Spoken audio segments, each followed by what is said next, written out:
Bonjour tout le monde, ici Rango et je filme ma première vidéo YouTube parce que j'ai découvert Bloons Card Storm, qui est le nouveau jeu de Ninja Kiwi, et je trouve le jeu franchement chouette.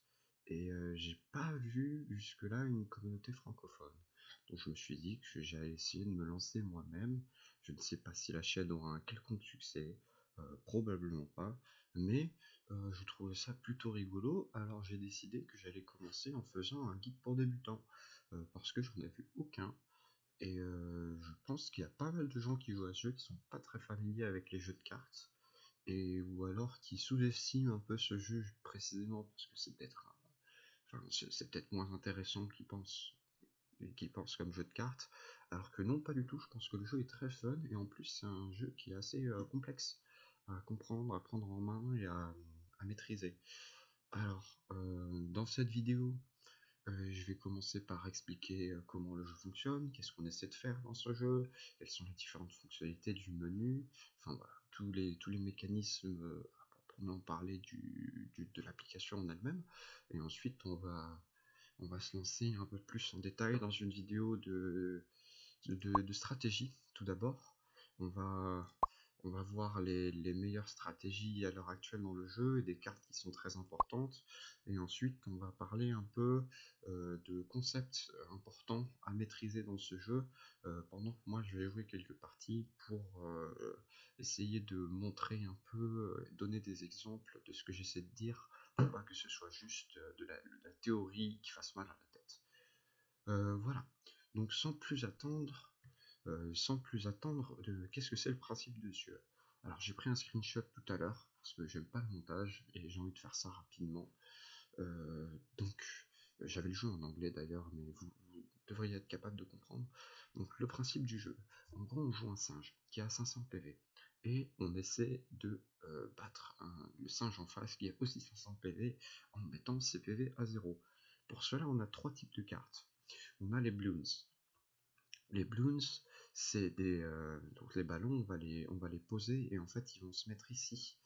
Et à un certain moment, ça dépend des ballons, ils vont s'envoyer et ils vont aller taper le héros adverse. Un de bloons, on en a un ici dans la main, on voit son coup en or qui est de 7. On voit sa force qui est de 220, ce qui veut dire qu'il va aller taper le héros en face pour 220, et on voit son délai qui veut dire qu'il va taper à la fin du dans, dans 2 tours après avoir été joué à la fin de ce tour-là. Donc en parlant d'or, ici on a notre or, on commence soit avec 0 si on est le premier joueur à jouer, soit avec 1 si on est le second. Au premier tour on gagne 1 d'or, au second on gagne 2 d'or, 3 d'or, 4 d'or, etc. jusqu'à 10. Quoi d'autre? Oui, pour se défendre contre ces bloons, on a des cartes singes. Ces cartes singes, elles ont également bien sûr un coup en or. Elles ont une force qui détermine à combien elles vont aller taper les bloons en face. Elles ont également un nombre de coups et un délai. Ça veut dire que elle a un nombre de coups, des munitions. Ça veut dire qu'elle a une munition. Et une fois qu'elle a dépensé toutes ses munitions, elle prend 2 tours à les recharger. Donc ce gars-là, il peut taper une fois pour 25 tous les 2 tours. Et ensuite, on a un troisième type de carte qui s'appelle les pouvoirs. Et ces pouvoirs, et c'est des cartes qui sont instants. C'est ce qu'on appelle souvent des sorts dans les autres jeux de cartes. C'est des cartes instantanées qui soit vont nous aider à piocher, soit vont nous aider à nous défendre contre les bloons en face, soit vont nous aider à soi-même fortifier son attaque pour essayer de tuer son adversaire. Donc voilà. Ces cartes-là, comment on les obtient? On les obtient de 2 façons différentes. Soit on les obtient avec l'argent du jeu, soit on les obtient avec des tokens qui vont nous permettre d'aller créer directement des cartes de notre choix. Cet argent du jeu, on l'obtient dans la boutique, avec la récompense quotidienne, et on l'obtient également, ou alors évidemment en payant, et on l'obtient également en faisant des quêtes quotidiennes et hebdomadaires. Et pour le dépenser, on va retourner dans la boutique, on a des objets quotidiens. Ça, ce sont des cartes aléatoires de la rareté correspondante. je vous recommande d'acheter toujours la carte rare. La carte peu commune, une fois que vous aurez une collection un peu plus étoffée, je conseille d'arrêter de les acheter. Parce qu'en fait, vous pouvez tomber sur des cartes que vous avez déjà. Et si c'est le cas, si vous avez déjà tous les exemplaires possibles d'une carte et que vous en obtenez une de plus, mais en fait, elle va être échangée contre des tokens, mais d'une valeur bien supérieure au coût de création de la carte. Donc ça veut dire que vous avez beaucoup moins de value pour votre argent, ce qui n'est pas très intéressant. Mais ça c'est toujours intéressant parce qu'en fait on peut avoir des cartes ultra rares et alors ça coûte 150 d'or, ça coûte 50, enfin 150 de cash. Mais là en termes de value, si on tombe sur les cartes très rares ou encore mieux les cartes ultra rares, c'est très très très intéressant. Et donc la deuxième façon de crafter des cartes, c'est, voilà, vous voyez les cartes ici, c'est les crafter avec des tokens. Les tokens, il y en a de 10 sortes, parce qu'il y a 9 catégories de... Non, il y en a même de 11 sortes, excusez-moi. Il y a 10 catégories de cartes. Il y a 4 catégories de singes, 3 catégories de ballons et 3 catégories de pouvoir. Et en plus, si vous manque de tokens d'une certaine catégorie, vous pouvez utiliser des tokens universels. Je vais vous montrer. Voilà, cette carte-là, par exemple, c'est un pouvoir exotique. Il me manque des tokens pouvoir exotique, mais je peux utiliser mes tokens universels pour pouvoir la créer. Le problème de ça, c'est que les cartes coûtent très cher et vous obtenez assez peu de tokens. Donc je vous conseille d'être assez économe avec. Et en fait, je vous conseille de créer d'abord, enfin, avant de créer des cartes, essayez d'acheter le plus possible de cartes euh, dans la, dans la boutique. Pourquoi? Parce que si vous créez les cartes et qu'ensuite vous les obtenez, vous aurez un coût, vous aurez une value réduite parce que ce sera converti en token universel à moindre prix. Et en plus, si vous devez crafter plusieurs cartes, et ben si vous en craftez une et que vous essayez d'avoir l'autre avec la boutique, vous aurez moins de chances de l'avoir que si vous attendez d'avoir l'une des deux avec la boutique et vous craftez la deuxième. Vous aurez 2 fois plus de chances d'obtenir une carte que vous voulez si vous gardez plus de cartes que vous voulez avant de les crafter. Donc c'est intéressant d'essayer de maximiser ses revenus avec cette boutique avant d'aller créer des cartes avec les tokens. Voilà, avec ces tokens, qu'est-ce qu'on fait? En fait, on crée un deck de 40 cartes. Je vais vous montrer le deck que j'utilise. Vous créez un deck de 40 cartes où vous mettez autant de bloons, de singes et de pouvoirs que vous voulez. Et vous ne pouvez en avoir que 1 à 3 exemplaires, sauf pour les cartes de la plus grande rareté que vous ne pouvez qu'avoir en un seul exemplaire. Et donc, ce deck, ensuite, vous allez l'emporter en partie pour essayer de casser la tête de vos adversaires avec. On va revenir un peu plus tard sur des astuces pour créer vos propres decks, essayer d'avoir des decks qui tiennent la route et qui soient cohérents. Mais maintenant, j'aimerais en venir au point suivant, qui est les meilleures cartes, des cartes assez importantes dans le jeu, ainsi que la meilleure stratégie. Donc sans plus tarder, je vais commencer par la meilleure stratégie qu'on va sûrement rencontrer quand on va aller faire des parties, parce qu'elle est extrêmement populaire et extrêmement efficace, et qui plus est, elle gagne très vite. Cette partie, c'est quoi? C'est des decks qui essaient de jouer beaucoup de ballons. Dans le jargon des jeux de cartes, on appelle ça les decks aggro, c'est-à-dire les decks qui veulent essayer de vous tuer le plus vite possible. Et pour cela, en fait, on va jouer plein de ballons qui coûtent pas cher pour essayer de tartiner l'adversaire le plus vite possible. Donc j'ai mis ici, j'ai évidemment pas tout le deck, mais en fait j'ai mis les cartes principales que veulent jouer les decks. Donc on a beaucoup de ballons qui coûtent 0, 1, 2, 3. Voilà, on a les rouges, bleus, verts, jaunes. On a des... Ces cartes-là, je les ai pas mis parce que je les ai pas, mais on a les versions en essaim. Ah oui, ça c'est quelque chose dont j'ai oublié de parler concernant les ballons. Vous voyez ici, il y a 3 pièces. Ça veut dire qu'en fait, vous avez 3 exemplaires de la carte en un. C'est-à-dire que la première fois que vous jouez cette carte, elle va vous revenir en main, et vous en aurez plus que 2 exemplaires. Vous la rejouez, elle revient en main, elle n'a plus qu'un exemplaire, vous la rejouez, cette fois c'est fini, elle ne revient pas en main. On joue par exemple les ballons jaunes normaux. J'ai pas pris la bonne carte. On joue les ballons jaunes normaux qui sont en 2 exemplaires, et on joue les essaims de ballons jaunes qui sont un peu moins puissants, mais qui représentent plus de cartes en fait, compactées en une seule carte. Qu'est-ce que c'est le plan de jeu donc? C'est d'utiliser un early game très agressif avec beaucoup de ballons pas chers et qui tapent fort. On a également des ballons dorés pour générer des pièces d'or. Ensuite, on a des ballons qui font piocher des cartes pour essayer de garder un peu de cartes en main pour pouvoir maintenir son attaque en milieu de partie. Et en fait, avec ces ballons, qu'est-ce qu'on va vouloir faire? On va vouloir profiter de la synergie dans le fait de jouer des ballons. Qu'est-ce que je veux dire par là? C'est-à-dire qu'on va jouer des cartes qui profitent du fait de jouer beaucoup de ballons. On va jouer par exemple le Bloon renforcé, qui gagne en puissance à chaque fois qu'on joue un ballon. On va jouer le Bloon à gaz de croissance, qui à chaque fois qu'il prend des dégâts booste de tous les autres ballons, donc plus on en a, mieux c'est.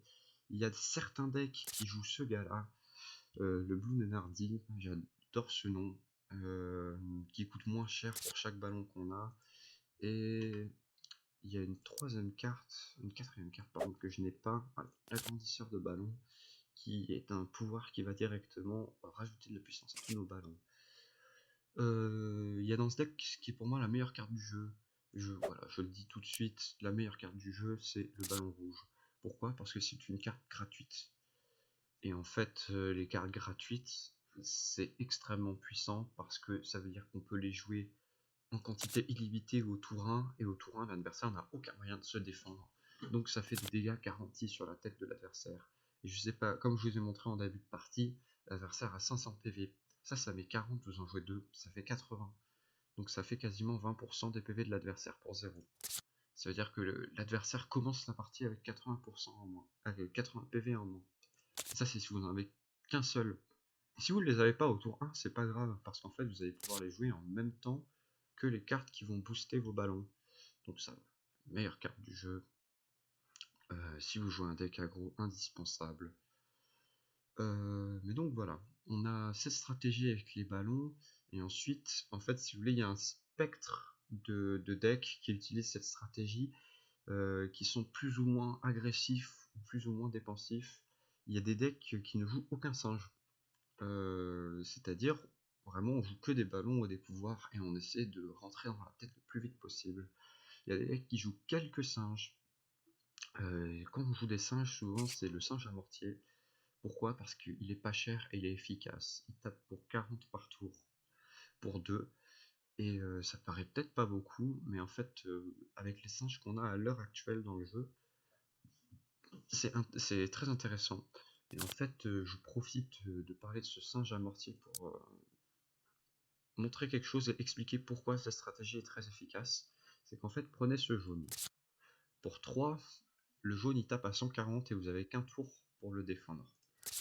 Si vous regardez les singes qui coûtent 3 dans le jeu, celui-là, il tape à 40 s'il y a 2 singes en face. Celui-là, il tape à 75, mais que tous les 2 tours. Donc, par tour, il tape à 37,5. Celui-là, il tape à 60 par tour, ce qui est mieux, mais que s'il y a 3 bloons. Donc, s'il n'y a qu'un seul bloon en face, il tape que à 20 par tour. Même celui-là qui coûte 4, il tape à 50 tous les 2 tours. Celui-là, il tape à 50 plus tous les 2 tours. Celui-là, il tape à 70 concrètement, parce qu'il met un bloon en feu quand il le tape, et les bloons en feu, tous les tours, ils prennent 30. Donc en un tour, il met 70 dégâts. Et donc vous voyez que, en fait, ça c'est un aspect assez intéressant du jeu, c'est qu'en fait, il a été conçu pour que les bloons soient beaucoup plus puissants que les singes du même coup, en début de partie en tout cas. Et donc en fait, si vous voulez forcer l'adversaire à perdre des PV, c'est très facile en début de partie. Vous pouvez garantir que l'adversaire commence avec des PV en moins. Donc après, on va y venir, mais il y a évidemment des contres à cette stratégie, qui se base beaucoup sur les dégâts de zone, c'est-à-dire essayer de raser le terrain en face avec des cartes plus lourdes. Mais on verra ça plus tard, mais en tout cas voilà. Un aspect du design de ce jeu, c'est que les parties vont souvent très vite parce que les ballons de début de partie sont beaucoup plus forts que les singes de début de partie. Et ce deck-là, en fait, cette stratégie-là, elle tire le maximum de ce design qui a été choisi pour le jeu. Mais pour en revenir au deck, donc voilà, on a aussi cette carte-là qui remplit le plateau de ballons rouges. Et ensuite, pour finir les parties, on a quelques dégâts directs avec le ballon rose qui a un délai de 0. Donc vous le jouez, il tape immédiatement. Donc il met 100 dégâts. On a des pouvoirs qui mettent directement des dégâts dans la tête de l'adversaire. Et on a également... Ah mais je l'ai pas mise. Attendez, je vais la chercher. Des cartes comme le fortifiant qui vont, si vous avez un ballon qui passe et qui va aller taper à la fin du tour, vous lui donnez 50 points de dégâts. Concrètement, ça fait 50 de dégâts directs à l'adversaire. Voilà. On a également dans certaines listes quelques sorts pour dégager les singes adverses, ce qui permet de passer plus de dégâts. Dans les héros qu'on choisit, parce que ça c'est quelque chose dont j'ai pas parlé, il y a 4 héros actuellement dans le jeu. Il y a Quincy, Gwendoline, Obin et Emilia. Et en fait, chaque héros a ses capacités propres qui coûtent une certaine quantité de Bloontonium. Le Bloontonium, qu'est-ce que c'est? Je n'arrive pas à parler, désolé. C'est une ressource qui se génère quand vous dépensez de l'or dans les Bloons. Par exemple, si vous dépensez 3 d'or dans un Bloon jaune, vous allez gagner 3 de Bloontonium. Le meilleur héros du jeu à l'heure actuelle, c'est Quincy. Pourquoi? Parce que quand vous jouez cette stratégie, en fait, vous avez de l'attaque, vous avez de la défense simultanément. Parce qu'en fait, vous allez jouer vos bloons en attaque, donc pour mettre beaucoup de pression à l'adversaire, et simultanément, vous allez gagner du bloontonium, et ce bloontonium, vous allez l'utiliser pour gérer les bloons de l'adversaire et vous-même rester en vie. Et dans un match d'aggro, en fait, ce qui va beaucoup se jouer, c'est lequel est capable de gérer le plus longtemps les ressources de l'adversaire. Voilà, c'est qui fait le meilleur travail pour à la fois gérer les bloons de l'adversaire et à la fois empêcher l'adversaire de gérer efficacement nos bloons. Il y a un autre héros. J'ai plus de place. Je vais supprimer steak. Attendez, est-ce que je peux changer le héros? Non, je vais supprimer steak. Voilà. Il y a un autre héros qui est très efficace avec ses decks aggro, c'est Amelia. Pourquoi? Parce que d'une part, elle a un passif pour 4 qui fait qu'à chaque tour, vous donnez 32 boucliers à un ballon, c'est-à-dire c'est 30 PV bonus mais qui vont pas aller taper l'adversaire. Mais par contre, ça veut dire que si vous avez un jaune à 140 qui devrait prendre 70 et donc se retrouver à 70 de force, celui des 30 de shield, au lieu de se retrouver à 70, il va se retrouver à 100. Donc ça se traduit très souvent en 30 dégâts en plus par tour. Donc c'est très très puissant. Et en plus, vous avez ce pouvoir-là qui, tous les 10 gold dépensés en bloons, permet de réduire un pouvoir de 4. Et donc ça permet de faire des tours très très explosifs. Où par exemple, on va remplir le terrain de ballon en dépensant tous ces gold. On va utiliser ce pouvoir et on va pouvoir mettre l'agrandisseur de bloons dont j'ai parlé tout à l'heure, qui augmente la puissance de tous les bloons, qui va coûter 0. Excusez-moi, je bois un verre de jus, c'est le matin, ça fait du bien. Donc vous avez vraiment deux approches à cette stratégie. Soit quelque chose de plus nuancé, où on va essayer de se défendre un peu quand même, tout en mettant la pression, en se disant que en fait on va aller gratter l'adversaire et on essaie de faire durer la partie assez longtemps pour trouver nos dégâts directs pour terminer la partie. Ou alors on a cette approche-là qui est extrêmement violente, où juste on est à fond dans l'agression, on essaie de tricher avec les golds pour rentrer des tartines et gagner vraiment le plus rapidement possible. Donc l'aggro avec Amelia, c'est le deck le plus violent du jeu. Maintenant, dans les counters qu'on a à cette stratégie, on a des decks contrôle qui en fait essaient de mettre beaucoup de dégâts de dégâts de zone pour contrer ces decks qui essaient de mettre beaucoup de blown. Donc déjà on a Quincy, on a beaucoup de decks contrôle avec Quincy qui utilise précisément son pouvoir à 9 Blontonium qui met de l'AOE pour contrer les Quincy aggro. Donc c'est vraiment pour ça que Quincy est le meilleur héros du jeu. Il est très fort en aggro et il est également très fort en contrôle, il fait tout. Et on a également des héros comme Gwendoline, parce qu'il y a deux raisons. C'est que Gwendoline, elle a une carte qui est exclusive à ce héros, qui est ici, qui s'appelle la Tempête de Feu, qui est une excellente carte de dégâts de zone. Et elle a également un passif qui augmente la puissance des singes, qui va aider à limiter les dégâts qu'on prend. Donc ces decks contrôle, qu'est-ce qu'ils utilisent comme carte? Ils utilisent déjà quelques singes pas chers, qui vont pour être très efficaces dans le fait de limiter les dégâts qu'on va prendre en début de partie, comme ici le tireur de punaise. Défenseur, c'est un mot-clé qui dit que en fait, si des bloons vont frapper notre héros alors qu'il lui reste des munitions à lui, ben ça va les tirer.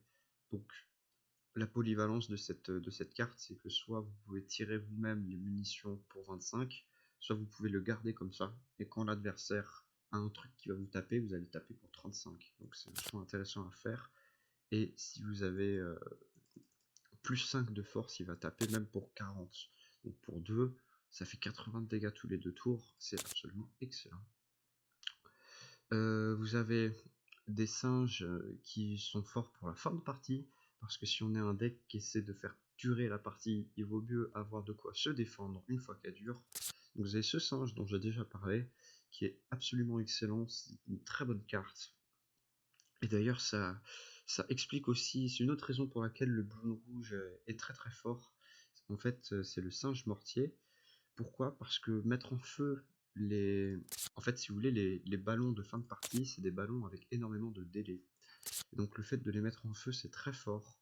Parce que si vous mettez en feu un ballon qui va taper dans un tour, bah, ça va faire 30 dégâts. Si vous mettez en feu un ballon qui tape dans 5 tours, bah, ça va faire 120. Donc ça, c'est une tour qui est très forte parce qu'elle est très efficace en début et en fin de partie. Vous voyez souvent des singes sorciers qui sont pas très forts quand ils sont joués, mais par contre si vous faites durer la partie, ils deviennent absolument dévastateurs. Donc vous avez donc des gros ballons pour tuer votre adversaire, et vous avez surtout une tonne de cartes de dégâts de zone pour essayer de contrer les decks aggro. Vous avez ce singe là qui met 100 dégâts à tout le monde, vous avez même ce pouvoir là qui coûte un peu plus cher, qui met 150 dégâts à tout le monde. Et enfin, il y a deux choses. Ah oui, il y a trois autres choses importantes dans ces decks contrôle si vous voulez en créer pour essayer de battre ces decks aggro et d'être efficace contre contrôle. D'une part, c'est les bananeries, comme ça s'appelle en français. En anglais, c'est banana farm. C'est pour ça que je parlais de ferme à banane. Heureusement, ils traduisent mieux que moi. Pourquoi? Parce que ça vous fait gagner 2 d'or par tour. Donc ça veut dire que vous le posez, ça vous coûte 4, ça se rentabilise dans 2 tours, et une fois que c'est rentabilisé, eh ben vous allez gagner toute la partie beaucoup plus d'or que votre adversaire. Donc ça va vous permettre à long terme d'accumuler un avantage qui va vous permettre de dominer la partie et rester au-dessus et trouver une opportunité pour tuer l'adversaire. Vous avez une carte qui est très importante, qui est le druide abondance de la jungle. Pourquoi c'est très important? Parce que, je l'ai dit tout à l'heure, les decks aggro peuvent forcer des pertes de points de vie. Si vous ne pouvez pas défendre un deck aggro sans perdre de PV. Et donc lui, ce qu'il fait, c'est qu'une fois qu'il est posé, tant qu'il va pas être géré, vous allez regagner des PV tout le temps. Donc tout le principe du deck aggro, c'est de forcer l'adversaire à perdre des PV pour ensuite aller chercher le kill avec des dégâts directs. Et si vous jouez cette carte et qu'ils peuvent pas la gérer, ben en fait vous allez remonter et assez rapidement vous allez retourner à 500 PV, et à partir de là c'est impossible pour eux de trouver les dégâts pour vous tuer. Donc ça c'est une carte très puissante qui a d'ailleurs été nerfée parce qu'elle était vraiment très puissante pour contrer les decks aggro. Et d'ailleurs je vous ai montré en aggro, on joue, je sais pas si je vous l'ai montré en fait, on joue quelques cartes pour dégager ce druide parce qu'on veut vraiment pas le voir. Donc il y a des decks aggro qui jouent des cartes comme ça juste pour dégager le druide à l'instant où il le voit, pour éviter que l'adversaire se soigne et qu'il reste et faire en sorte qu'il reste dans la kill range, on appelle ça. Donc voilà. Et, et, et, et voilà. Et la dernière chose importante dans les decks contrôle, en fait, c'est des cartes qui vont aller déranger les singes de l'adversaire. Ici, je les ai toutes mis. Pour donner tous les exemples possibles. Donc il y a le Holy qu'on a déjà vu précédemment, qui sert également en aggro pour contrer le druide. On a le rétrécissement qui permet de transformer le singe en bébé singe, c'est hilarant, mais surtout le bébé singe ne sert absolument à rien, donc concrètement ça incapacite un singe ennemi de votre choix. Vous avez le retour à l'envoyeur qui permet de le renvoyer dans la main. Soit vous renvoyez un bloom, soit vous renvoyez un singe. Ça c'est une carte excellente parce qu'elle est très polyvalente. Et elle marche très bien pour contrer un archétype précis, mais je vais y revenir, dans un instant. Et il y a l'expert négociateur qui permet même pas d'incapaciter un singe, mais carrément de le voler. Ça c'est la carte du haineux, qui déteste voir l'adversaire jouer des cartes. Et ben non, elle est pour moi, et maintenant tu n'as plus qu'à pleurer. Voilà. Bon, en vrai, je rigole. Moi j'aime bien cette carte, je la trouve troll, et je la trouve assez équilibrée parce que ça coûte quand même sacrément cher. Souvent plus cher que de jouer le singe soi-même. Donc voilà, le but c'est d'essayer de résister le plus possible à l'aggro, regagner des PV d'une façon ou d'une autre, mais souvent avec cette carte pour essayer de se mettre hors de la kill range, jouer des énormes ballons et jouer des cartes pour empêcher l'adversaire de défendre le ballon en volant ses défenseurs. Et soi-même jouer des cartes qui vont être fortes en début de partie, mais qui vont également garder leur utilité en fin de partie. Donc ça c'est les decks contrôle. Ah oui, et simplement, cette carte est très très forte. Et en fait, cette carte, c'est un ballon qui va devenir énorme, mais qui a beaucoup de délai. Et en fait, la stratégie souvent des decks aggro, ça va être d'accumuler de l'or, et ensuite jouer cette carte et de vomir toutes leurs mains de ballons pas chers pour obtenir un bloom renforcé absolument gigantesque. Et c'est pour ça que le retour à l'envoyeur est une carte excellente, parce que c'est le counter parfait en fait. Parce que comme le ballon renforcé, il se lance que dans 3 tours, ben vous avez le temps d'aller essayer de chercher cette carte, de la trouver, et ensuite, une fois que l'adversaire a vraiment vomi tout sa main, qu'il est à court de ressources, qu'il reste plus que ce ballon et qu'il espère vous tuer avec, ben vous le renvoyez dans la main, il repasse à 50 de force, et même si l'adversaire veut essayer de le rejouer, ben il aura plus de ballon pour le rendre à nouveau énorme, comme il aura déjà vomi toute sa main. Donc ça c'est une carte très utile parce qu'elle est forte contre contrôle, et elle est également très forte contre cet archétype très populaire d'aggro avec le ballon renforcé. Voilà. Maintenant il y a un autre archétype, un troisième archétype qui est l'archétype combo, qui va essayer d'aller contrer les decks contrôle.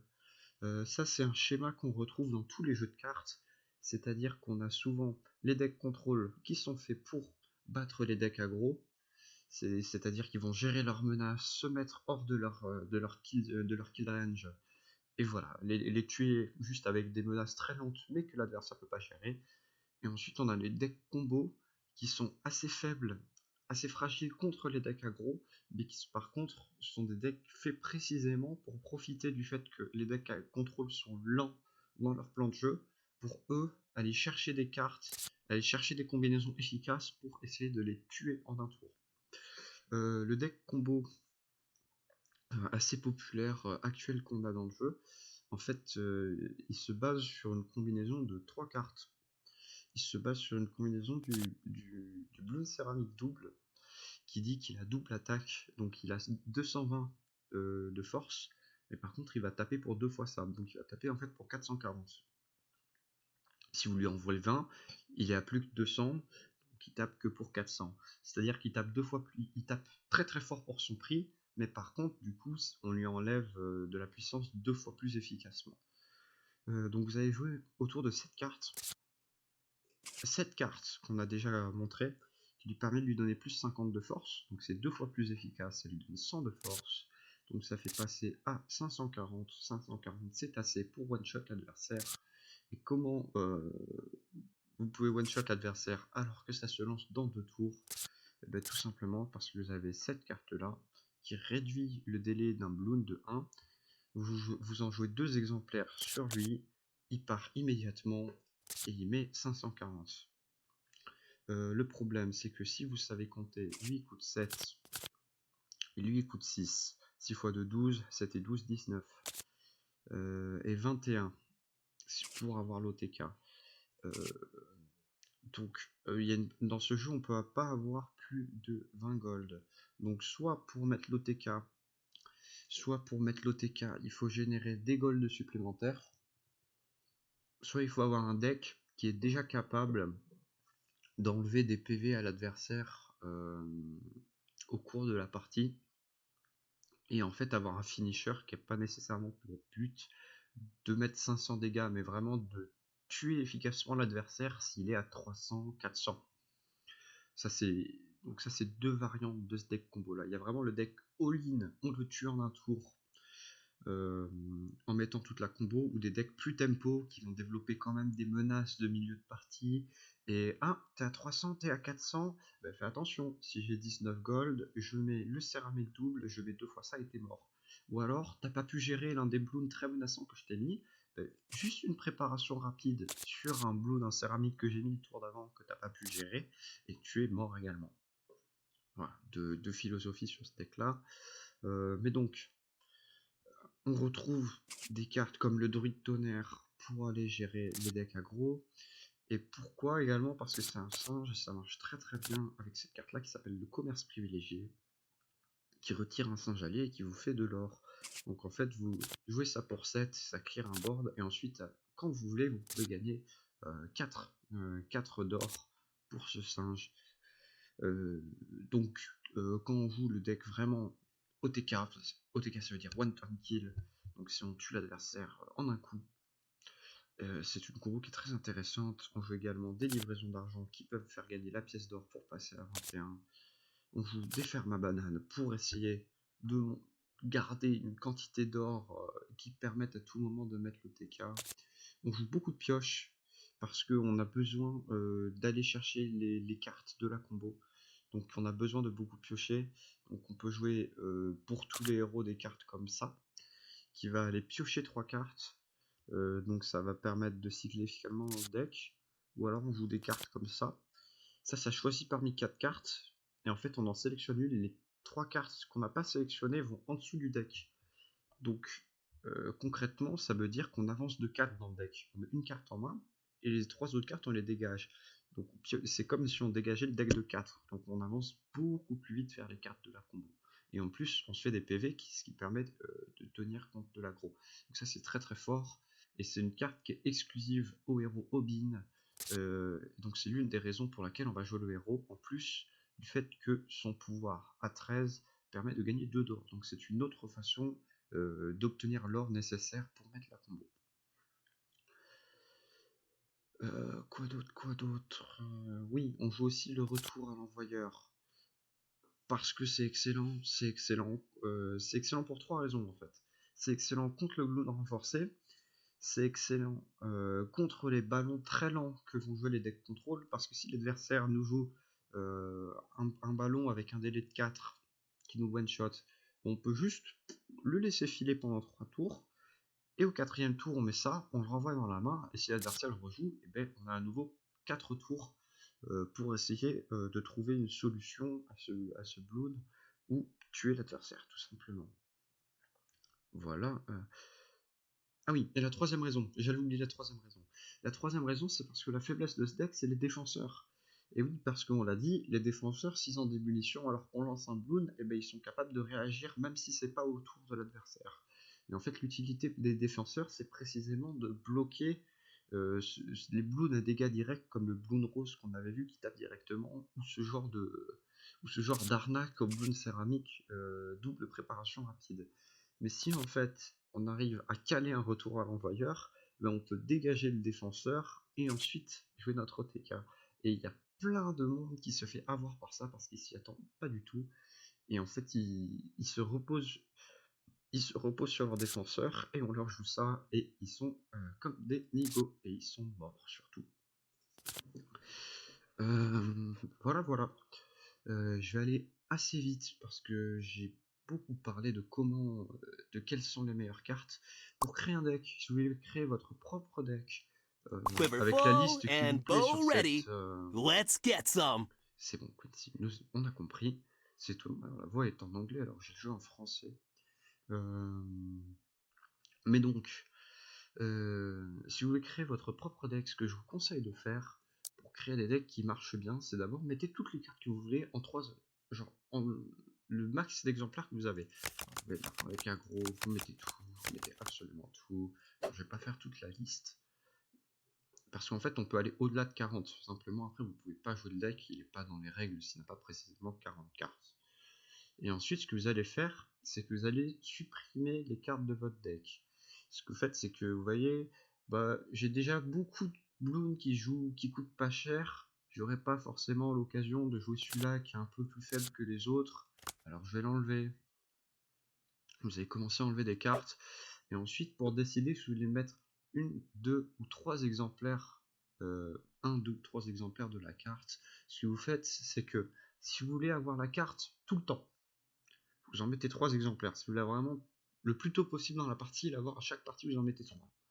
Si vous voulez l'avoir de manière assez fiable, assez constante, mais que c'est pas nécessairement au premier tour qu'il faut l'avoir, mais plus en milieu de partie, j'aimerais bien quand même l'avoir à un moment donné et pas être obligé de faire tout mon deck pour la chercher.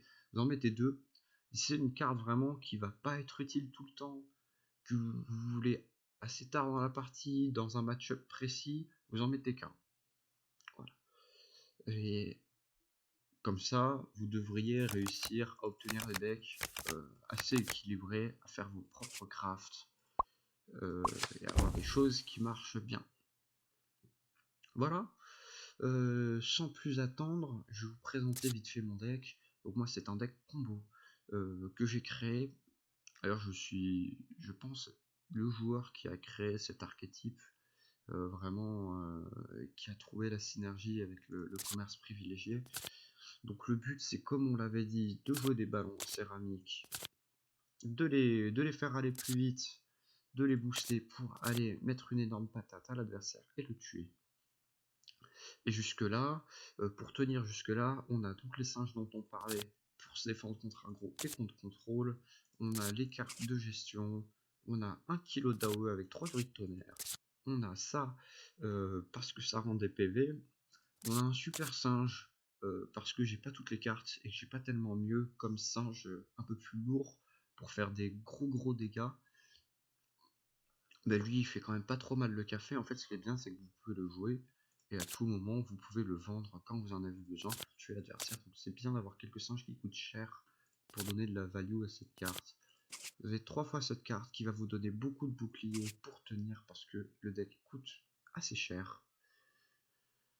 Vous avez quelques grosses menaces qui permettent à la fois de recharger le Bloontonium pour avoir nos pouvoirs et qui permettent de garder l'adversaire sur la défensive parce que vous allez le voir, la meilleure défense dans ce jeu c'est l'attaque.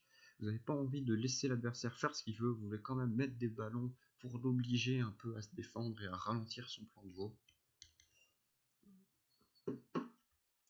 Et enfin, on a plein de fermes à bananes, d'argent en plus, encore des fermes à bananes pour essayer de gagner beaucoup d'or et pouvoir efficacement jouer beaucoup de cartes en fait. Parce que plus on joue des cartes, plus on vide la main, et plus on vide la main, plus c'est facile de la re-remplir. Parce qu'en fait notre main elle a une capacité maximale de 8. Donc pour piocher beaucoup de cartes, il faut jouer beaucoup de cartes. Pour jouer beaucoup de cartes, il faut avoir des petites cartes gratuites à jouer, et il faut également avoir assez d'or pour en jouer beaucoup des cartes. Voilà le principe de mon deck. je vais maintenant jouer quelques parties avec. On va essayer de vous montrer comment ça marche. Et j'espère que les parties seront bien. Si j'ai en joué au moins une, si elle dure très longtemps, il faut peut-être m'arrêter là. Si le match n'est pas très intéressant ou est assez rapide, j'en jouerai peut-être 2 ou 3. On va voir comment ça se passe. Donc on est contre Gwendoline. Gwendoline, typiquement, c'est un héros qui se joue en contrôle. En plus, il jouait là et on avait une carte qui avantageait les ballons et il l'a refusé. Donc c'est probablement un bon indicateur qu'on est contre un deck contrôle. Donc on est très content. Ça, on ne veut pas spécialement le voir parce que on est également un deck qui veut jouer sur assez long terme. Donc on veut garder nos PV. Donc on est assez content de voir ça. Donc les decks contrôle, si vous avez bien retenu, c'est des decks qu'on est content de voir. Parce qu'on a un deck qui est précisément fait pour battre ce genre de choses. Donc le druide d'abondance de la jungle, on n'en veut pas. On est contre un contrôle, c'est pas forcément nécessaire. Ça c'est un peu lourd. Et en fait on n'a pas nécessairement besoin de jouer tout de suite. Donc on va le refuser. Ça fait de la pioche. J'aime bien. J'ai refusé cette carte. Nature gives me strength. L'objectif quand on recycle des cartes, en fait, c'est d'essayer d'avoir les cartes qui sont importantes dans notre match-up. C'est-à-dire, si on est contre aggro, on va vouloir essayer d'aller chercher nos AOE et nos singes pour se défendre le plus possible. Si on est contre du contrôle, on peut garder à la limite des pièces de combo comme la préparation rapide, parce qu'on en a que 2 dans le deck. Le blue céramique double, j'en ai 3, donc je suis très confiant dans le fait d'en repiocher un, donc j'ai pas nécessairement besoin de garder. Et dans tous les cas, on essaie d'aller chercher les fermes, parce que les fermes, plus on les a tôt, plus elles vont générer des golds au cours de la partie, donc c'est très intéressant de l'avoir le plus tôt possible. J'ai pas réussi, malheureusement, à en obtenir une, donc je vais jouer un ballon noir qui va vous permettre de piocher une carte, et le but, ça va être voilà, d'aller trouver ces fermes pour essayer de mettre en route le plan de jeu. Donc vous voyez que l'adversaire a un deck extrêmement défensif ici, je joue que des singes, moi ça me va très bien, parce que ces singes je m'en moque étant donné que je peux passer à travers.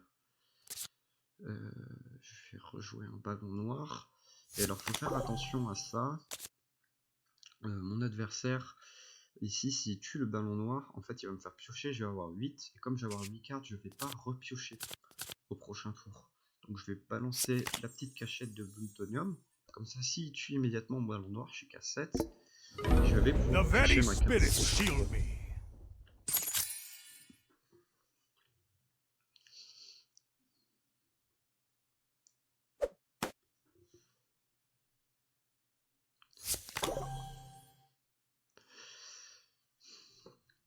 Je vais vous parler, pendant qu'il se passe pas grand chose pendant cette partie, je vais vous parler de quelques concepts assez importants dans le jeu.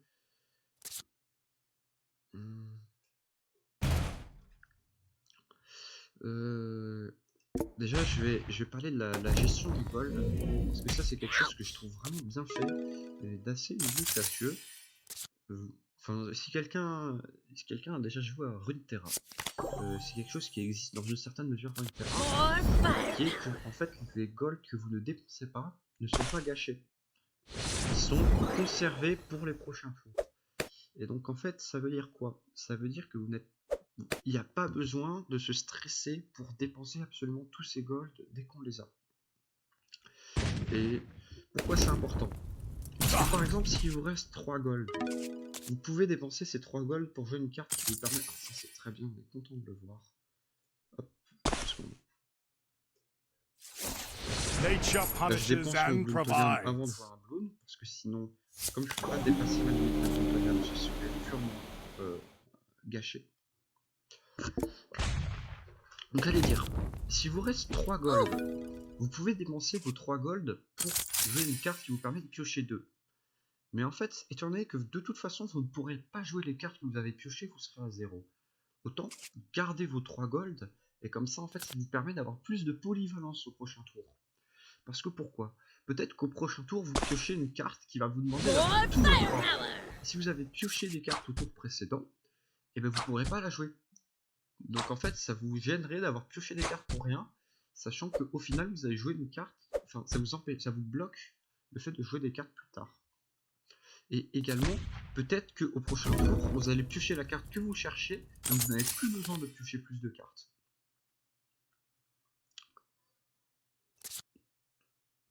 Hop. De la même façon, si votre adversaire ne joue pas de singe, ben en fait, excusez-moi, si votre adversaire ne joue pas de ballon, ben ça sert à rien de jouer des singes vu qu'ils vont de toute façon rien défendre. Donc au lieu de, admettons, j'avais un singe là, j'avais un autre mortier. Si, ben, au lieu de jouer le mortier, étant donné que l'adversaire n'a rien posé, je garde le mortier dans ma main, à moins que j'ai plus de place dans ma main et donc je dois jouer une carte. Je garde le mortier dans ma main et donc ça me permet de garder la polyvalence, d'utiliser les 4 golds soit pour jouer de toute façon le mortier, soit pour faire autre chose. Là j'aurais bien joué les noirs, mais en fait j'ai pas envie de perdre trop de Bloomtonian. Je vais peut-être attendre qu'il y ait un ballon The qui very sorte pour mon spirits adversaire shield me. pour utiliser mon Bloomtonian sur le ballon. Donc là vous voyez, l'adversaire a pas de défenseur. Moi j'ai mes deux préparations rapides, donc il me reste plus qu'à trouver mon boule en céramique double et arriver à 19 d'or pour réussir à trouver une façon de tuer mon adversaire.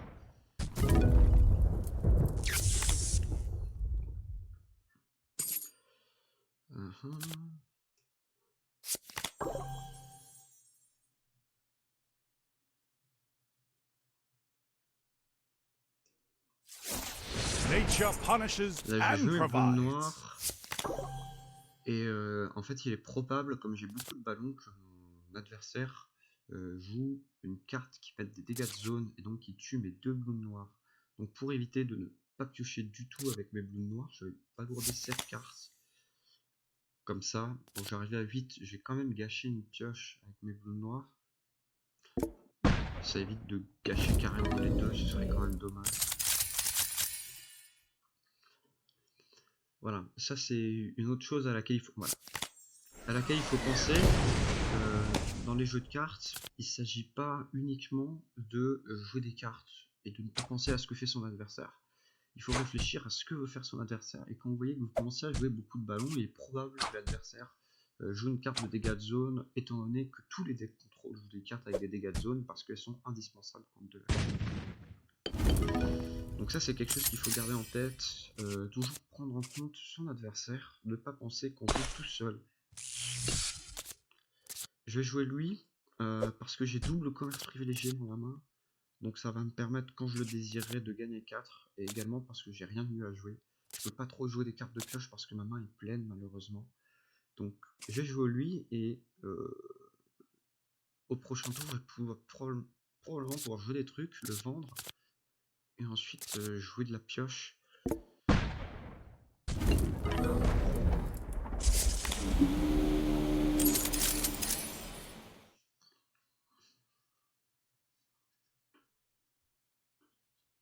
Pour avancer dans mon deck.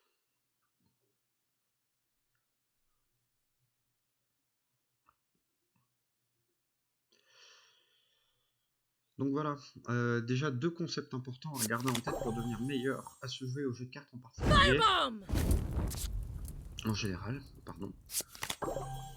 Toujours garder en tête ce que fait son adversaire, ne pas penser qu'on joue tout seul.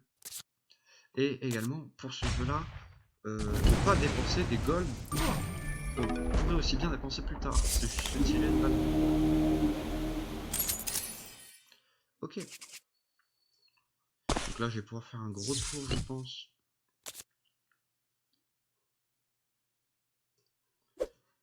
Je vais vendre lui. Et je vais me servir de l'argent fait chauffer avec ça pour piocher. J'ai toute ma combo. Regardez. J'ai ça. J'ai mon bleu en céramique. J'ai les 2 cartes qui permettent de réduire le délai. J'ai mon fortifiant parce que ça met que 440. Il est à 445. Je serai à 5 PV près. Ce serait vraiment triste. Mais grâce à ça, je vais pouvoir passer à 540. Et en plus, Donc lui, il me fait passer, ça me fait passer 2 gold, donc ça me donne 21, c'est juste ce qu'il faut pour jouer le fortifiant. Mais en plus, j'ai ça qui me fait gagner 4 gold en revendant mon druide tonnerre. Donc même si je joue un défenseur, je peux revendre mon druide tonnerre pour jouer le retour à l'envoyeur pour dégager son blood. Donc actuellement, je suis sûr d'avoir gagné au prochain tour, si j'ai assez de gold. Donc j'ai plus besoin de vider ma main parce que j'ai plus besoin d'obtenir d'autres cartes. Je vais juste passer mon tour. Je vais même gâcher des gold, mais je m'en fiche. J'ai juste ma combo. Et au prochain tour, je vais lui balancer la foudre.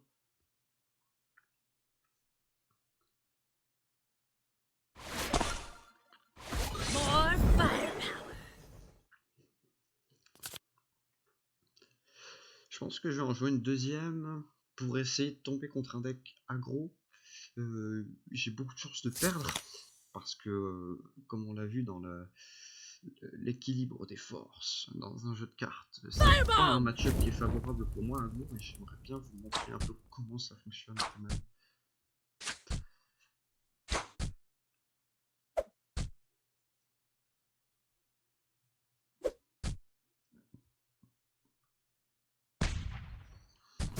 Voilà, donc là, la partie est terminée. Je joue mon bleu en céramique, je le renforce, je gagne des golds, Nature punishes and provides. je l'accélère, et vous voyez, je peux même revendre mon singe. Ça me donne l'argent nécessaire pour virer un potentiel défenseur ennemi, le remettre dans sa main. Et je gagne. Nature prevails.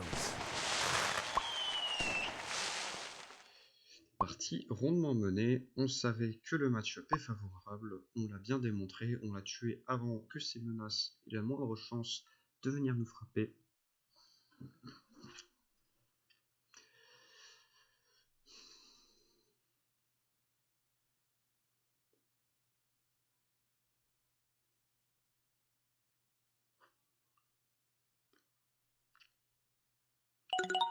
Ah, on est contre Quincy.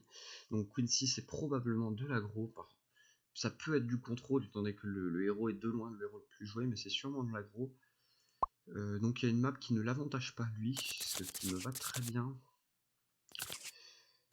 Donc là, on va essayer de trouver toujours nos bananeraies pour obtenir plus d'or, parce que plus d'or, c'est bien pour tout. Donc on en veut. On va garder le retour à l'envoyeur au cas où il joue le blown renforcé dont je vous parlais tout à l'heure. On va évidemment garder le truc tonnerre. Et voilà, Nature on va gives essayer me de strength. tenir avec ça. Really? You Ça want risque d'être un some? peu tendu, étant donné que je n'ai pas de singe à effet permanent. Et lui, on est content de le trouver.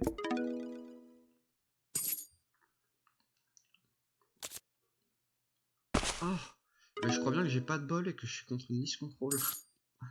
Mince, ça c'est pas... c'est dommage. Bon, on va jouer le match quand même.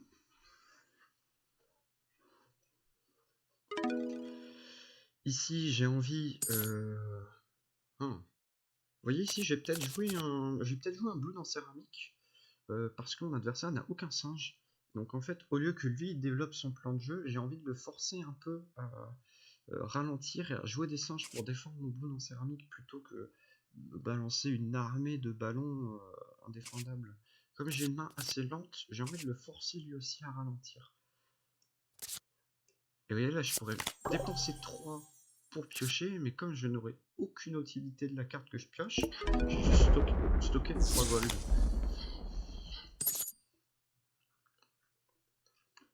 Maintenant, ce que je vais vouloir faire absolument, c'est trouver mes fermes. Désolé, mes bananeraies. Parce que lui, actuellement, lui, il lui fait de l'or, donc il gagne beaucoup plus d'or que moi, mon adversaire. Et ça, c'est vraiment pas une position dans laquelle on veut être. Donc je vais...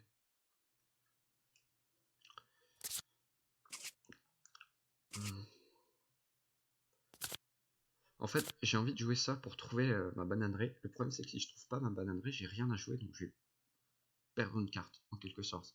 Je vais pas pouvoir piocher de cartes. Donc j'ai peut-être envie de délayer un peu le play pour le jouer à un moment où j'aurai plus d'or. Je suis en train de réfléchir.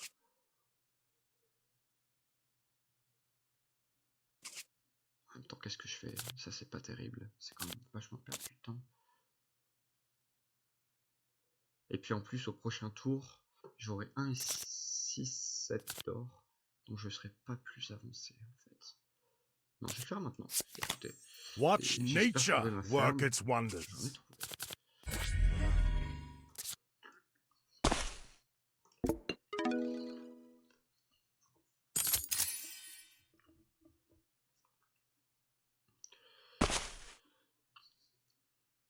Waouh, mon adversaire s'accélère énormément en termes de pièces d'or. C'est assez pas rassurant. Ça veut dire qu'il est beaucoup plus rapide et efficace que moi sur cette play. Avec la quantité de singes qu'il a, j'ai pas envie de mettre... Ça c'est quelque chose dont je vais vous parler aussi. La façon dont il faudrait jouer ces ballons. En fait, il y a globalement 2 façons de jouer ces ballons. C'est un concept qui est assez important à apprendre et qui, je trouve, pas forcément assez exploité par certains joueurs. Soit on veut jouer ces ballons un par un. Attendez.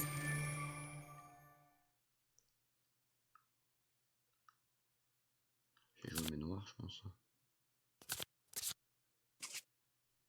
Ouais, je vais jouer mes noirs. Alors, soit vous voulez jouer vos ballons pas tout en même temps, genre 1 ou 2, puis à nouveau 1 ou 2, pour avoir des menaces un peu répétées. Soit vous voulez essayer d'accumuler les ballons qui vont partir sur un même tour. Ok, ça c'est une erreur de sa part. Et en fait, les deux ont des utilités assez différentes, et c'est important de comprendre comment fonctionnent les deux. Écoutez, je vais faire ça. Je suis pas pressé. Ce qui m'ennuie, c'est que je vais piocher trop de cartes.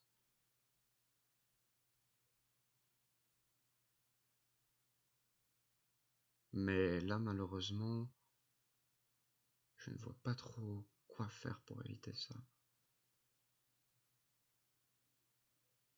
Je peux peut-être jouer avec la clarté de la nature. Si j'ai une carte qui coûte rien du tout, je peux la jouer. C'est un peu ennuyeux de pas piocher avec mes ballons noirs. Écoutez, je vais faire ça. Soit j'ai une carte de ma combo et je la prends, soit j'ai une carte qui coûte rien et je la Watch joue. nature work its wonders.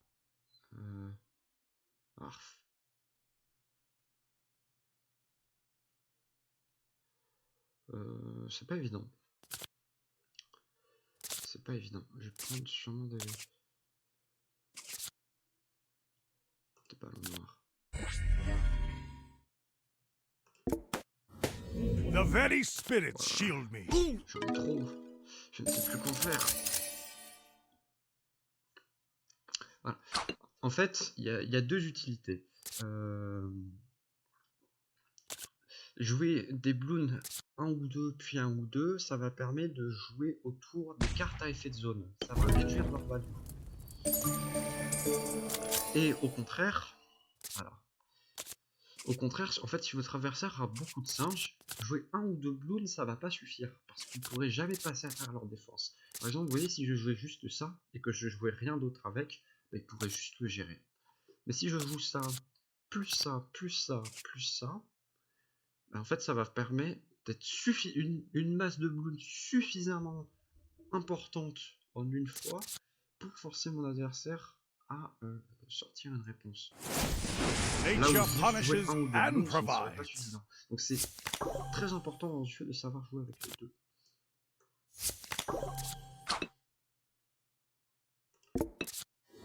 The very spirits shield me.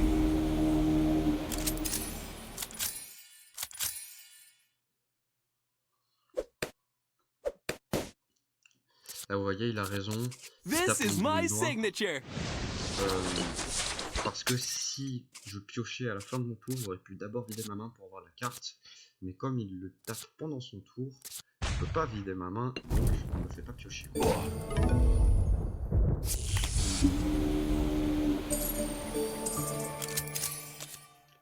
pas un jeu de position spécialement confortable, mais je sais pas. J'ai pas le sentiment non plus d'être trop mal dans la partie. Je vais jouer ça parce que ça peut me donner une ferme que je serai en capacité de jouer. Oh non, non, je vais le garder pour le prochain tour. The very spirits shield me.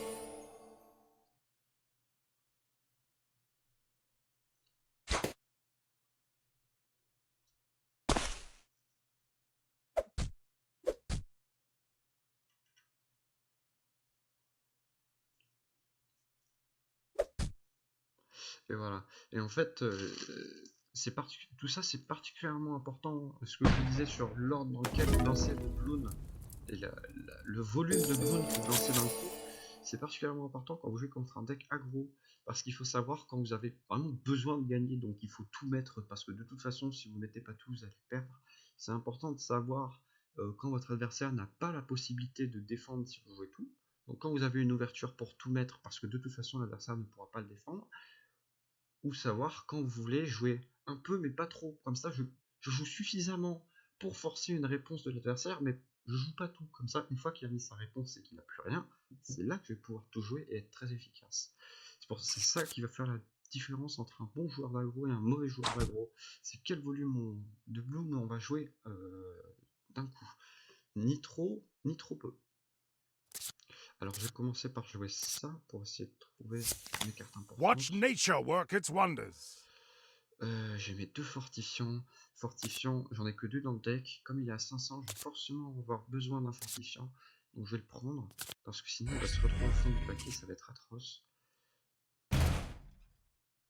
Et je vais continuer. Nature punishes and Je vais provides. continuer, vous voyez, mettre un peu de pression, de forcer à rester sur la défensive, tout en piochant des cartes. C'est vraiment l'objectif du paquet.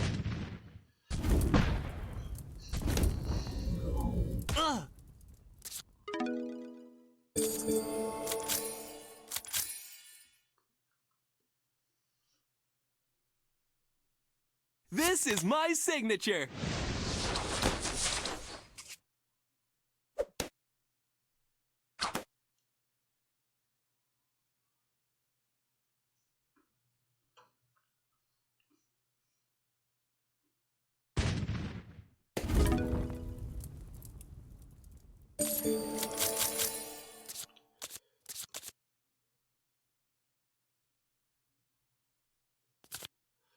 Là, j'ai envie de vider ma main un peu pour pouvoir agresser mon adversaire.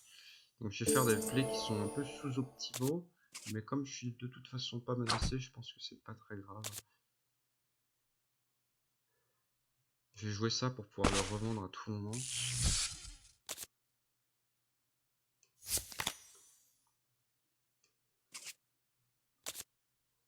Oh là là. Voilà. Et là, je vais essayer de vider ma main pour avoir que 6 cartes, pour pouvoir ne pas perdre de pioche, tout simplement.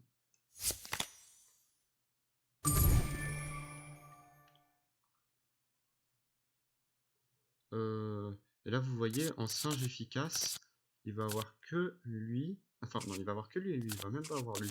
Donc, c'est peut-être une bonne fenêtre pour balancer un bout en céramique qui pourra pas trop gérer, je pense. Enfin, je vais sûrement forcer une réponse en fait. Parce que lui, il sait que je joue un deck combo. Donc, cette carte-là, lui fait très peur. Donc, je pense que ça va lui donner envie de jouer défensivement pour après. Regardez, je parie qu'il va réagir de manière très défensive pour nous s'assurer que je puisse pas avoir le combo avec la préparation rapide et le fortifiant. Vous voyez, il joue un défenseur. Il joue ça parce que ça lui donne un Take that. Il se trouve qu'il se défend en attaque.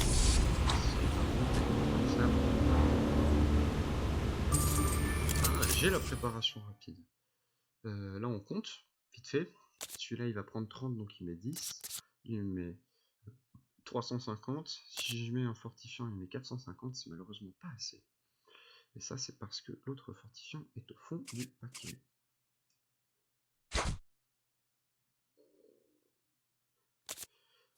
Donc là, je vais vouloir aller chercher. Voilà, je vais vouloir aller chercher ma deuxième préparation rapide pour qui est la dernière pièce de combo manquante, tout simplement.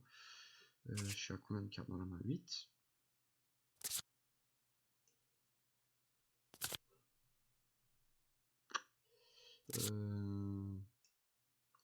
7.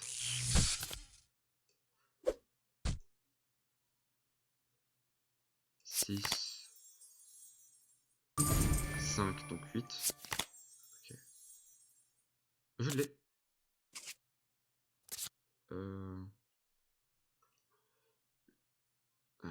Je l'ai, mais malheureusement, il va me manquer un gold au prochain tour. C'est catastrophique. Non.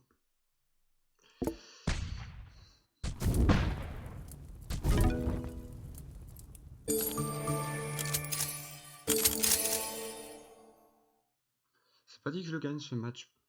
C'est possible que ça se joue vraiment ce gold là. J'ai pas. Parce que j'ai été forcé de. En fait, j'ai pas pioché mes fermes, donc j'ai pas été assez efficace pour vider ma main. Donc j'ai été assez forcé de jouer mes. Je me souviens plus comment s'appelle la carte en français, mon dieu.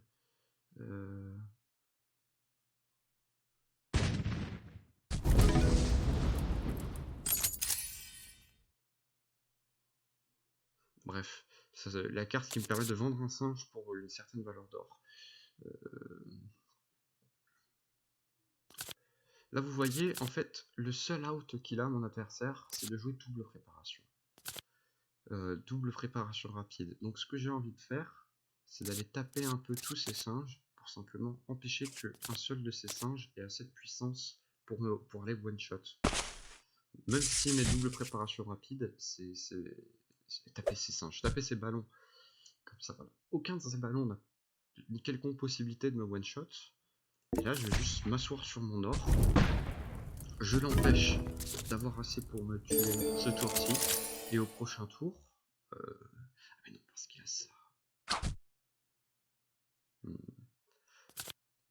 faudrait qu'il... Le problème, c'est que mon adversaire a un défenseur. Ça, j'avais oublié. J'avais oublié que mon adversaire a un défenseur. Et là, ça peut être compliqué, parce qu'en plus, je sais que...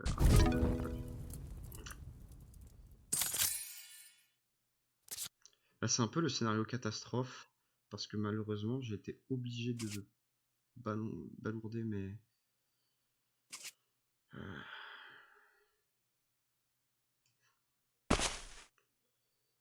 va falloir que je continue de creuser le paquet. Hein. Essayer de trouver ces cartes.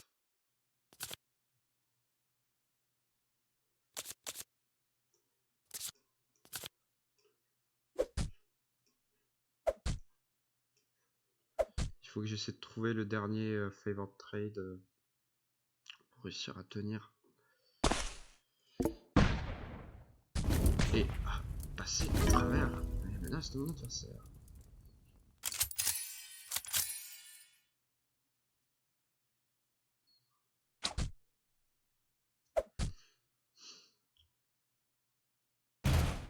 Ça, je m'en moque.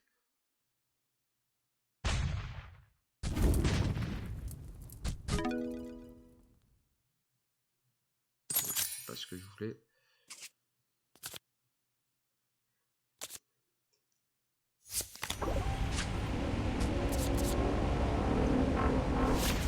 Nature punishes and Et là, vous provides. voyez vraiment l'efficacité de ces mortiers qui font brûler le ballon contre les clowns. C'est là, avec des défenses vraiment minimales, on a réussi à sérieusement atténuer l'attaque de notre adversaire, ce qui nous permet de tenir.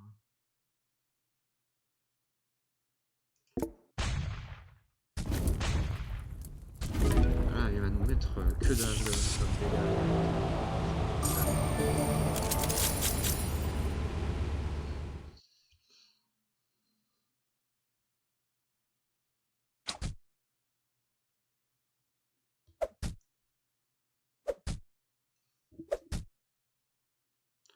Voilà. Là, il nous faut... Alors, on a un ballon You can all have some. qui sert notamment à forcer l'adversaire, les défenseurs adverses à utiliser leurs munitions pour ensuite pouvoir passer. Jouer le bas rose nous permettrait de setup pour le tour après. Vous voyez là, on a un adversaire intelligent. Même s'il voit pas de menace, il sait qu'on est en deck combo, donc il va pas utiliser son défenseur, il va le bloquer pour bloquer notre combo. Alors qu'il pourrait se dire, bah de toute façon j'utilise ma planche, je charge, et je vais récupérer les ressources de besoin. Non, il ne le fait pas, c'est bien.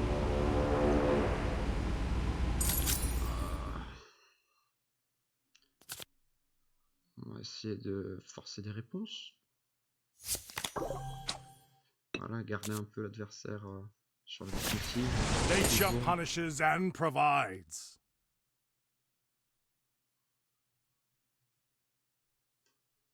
Si jamais il n'arrive pas à répondre à nos bonnes céramiques, eh ben on passe.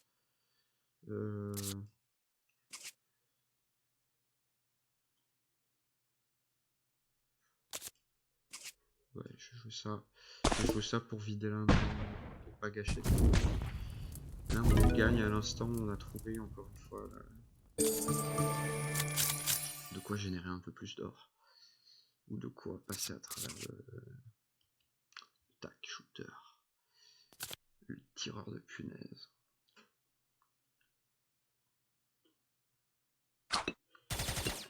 Oh, il utilise... Ah, il va sûrement le remplacer. Ah, s'il le remplace pas, il a perdu.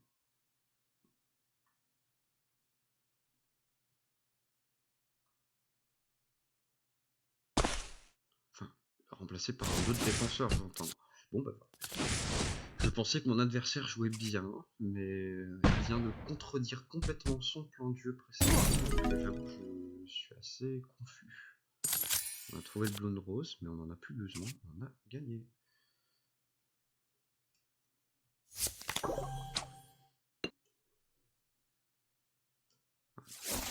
Nature punishes and provides. Et voilà.